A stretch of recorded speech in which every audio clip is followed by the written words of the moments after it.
వరంగల్ జిల్లా అంటేనే ఓరుగల్లు జిల్లా అంటేనే ఆజంజాహి మిల్లుకు అట్లాగే ఇక్కడ పండే బ్రహ్మాండమైన పత్తికి ఒక ఉపాధి కల్పించి ఈ జిల్లానే కాదు చుట్టుపక్కల జిల్లాల్లో ఉండే నేతన్నలకు కూడా ఆలంబనగా నిలిచిన జిల్లా వరంగల్ జిల్లా. అట్లాంటి వరంగల్ ఉమ్మడి ఆంధ్రప్రదేశ్లో ఆనాడు తన పూర్వ వైభవాన్ని కోల్పోయి ఇక్కడ ఉండే నేతన్నలు వలసబోయి సూరత్కి, షోలాపూర్కు, భివాండికి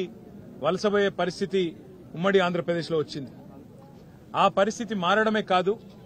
మొత్తం వరంగల్ కూడా ఒక సూరత్ లాగా, తమిళనాడులోని ఒక తిరుపూర్ లాగా టెక్స్టైల్ హబ్ కావాలి, తిరిగి పూర్వ వైభవం వరంగల్కు రావాలనే ఉద్దేశంతో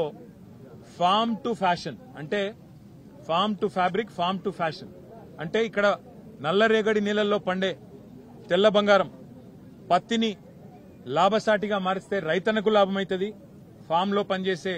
రైతుకు లాభమైతుంది. దాంతోపాటు ఇక్కడ మరి ఉండే మహిళలు ఎవరైతే ఈ ఫ్యాషన్ ఇండస్ట్రీలో, ఫ్యాబ్రిక్ ఇండస్ట్రీలో పనిచేస్తే వారికి కూడా ఉపాధి దొరుకుతుందనే ఉద్దేశంతో భారతదేశంలోనే అతి పెద్ద టెక్స్టైల్ పార్క్ ఏర్పాటు చేసింది ఆనాటి కేసీఆర్ గారి ప్రభుత్వం. సరిగ్గా 8 ఏళ్ల కిందట 2017 అక్టోబర్ 22 నాడు పెద్దలు కేసీఆర్ గారు ఇదే ప్రాంగణంలో